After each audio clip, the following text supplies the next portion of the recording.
In Unit 6, you'll learn about understanding the question. We'll be looking at some rules, tips, and structures of questions. In Part B, also called individual response, you will be asked one unseen question based on Part A's task and the topic. You will have 1 minute to answer the question, and there will be no preparation time given. Each candidate in the same group will be asked a different question.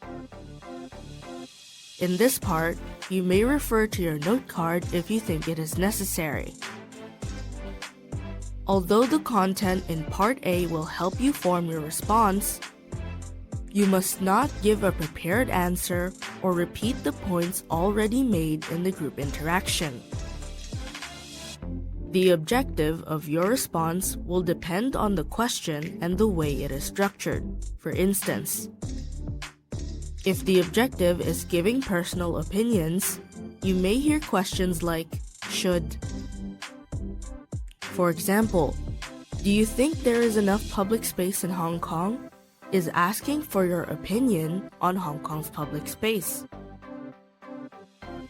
If the objective is talking about personal experiences, you might hear questions like, how do you feel when?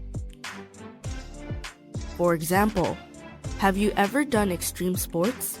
Is asking about your personal experience with it. If the objective is making choices, you may hear, which would you rather? For instance, would you like to study overseas?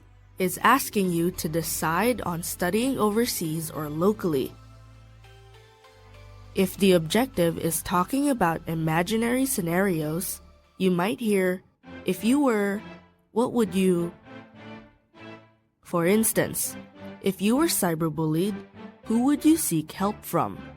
Is asking how would you approach this imaginary scenario. If the objective is giving reasons, you may be asked, why do some people think? For instance, why is it harmful to over-exercise? Is asking for reasons against over-exercising. If the objective is explaining something, you may be asked, how do you think? For example, how should schools promote good manners? Wants you to explain how schools promote manners.